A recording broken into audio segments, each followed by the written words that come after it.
Hi guys, કાલના બ્લોગમાં તમે જોયું તેમ કે બેબી શાવરનો ફંક્શન પતાવીને હું આવી ગઈ ઘરે. થોડી વાર રેસ્ટ કર્યો અને પછી સાંજે હું થઈ ગઈ રેડી મીન્સ કમ્ફર્ટેબલ જ કપડાં પહેર્યા છે બિકોઝ આખી રાત જાગવાનું છે, જાગરણ કરવાની છે. પછી અહીંયા આવીને કરી આરતી અને થોડા ઘોડા કૂદ્યા.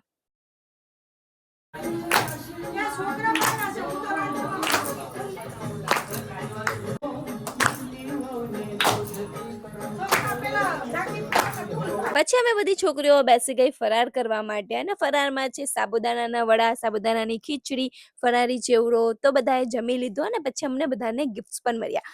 પછી ચાલુ થઈ જાગરણમાં એવું હોય કે આખી રાત બધાએ જાગવાનું હોય, એટલે આજે અમે લોકોએ ટેરેસ પર પ્રોગ્રામ કર્યો છે ગરબાનો. તો હવે જઈએ ટેરેસ પર.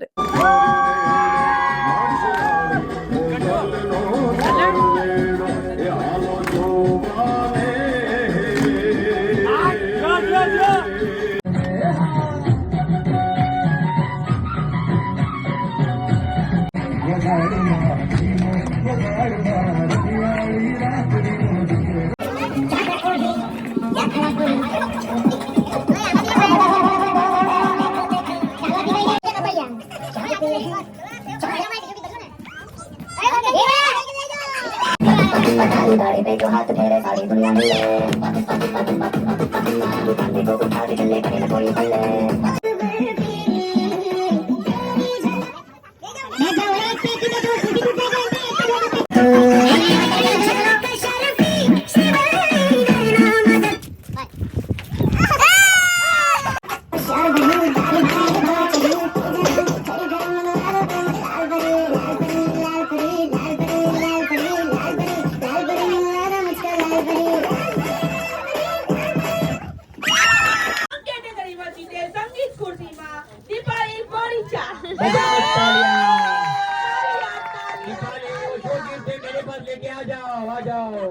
બસ આવી રીતે ટેરેસ પર ગરબા રમ્યા, સંગીત ખુરશી રમ્યા, બહુ મજા આવી. પણ ઠંડી એટલી વધી ગઈ કે બધાએ ઘરે આવવું પડ્યું. પછી ઘરે આવીને આ લોકો ચોર ચિઠ્ઠી, સોર ચિઠ્ઠી કંઈની તો આઈ ડોન્ટ નો પ્રિપરેશન કરે છે, પણ પછી એની જગ્યા પર બધાએ ઊનો રમવાનું ડિસાઈડ કર્યું. હવે ઊનો રમતા મને નથી આવડતું, એટલે પહેલા એ લોકોએ મને શીખવાડ્યું અને પછી મેં કર્યું રમવાનું ચાલુ. બહુ જ મજા આવી અને જીતી પણ ગઈ. ઊનો રમતા રમતા વાગી ગયા સવારના 4 અને પછી અમે લોકોએ કરી માતાજીની લાસ્ટ આરતી. અને હવે ટાઈમ થઈ ગયો છે માતાજીના વિસર્જનનો. તો માતાજીને લઈને અમે લોકો બધા આવી ગયા કોઝવે. અહીંયા આવીને માતાજીનું વિસર્જન કર્યું અને પછી આવી ગયા અમે લોકો બધા ઘરે.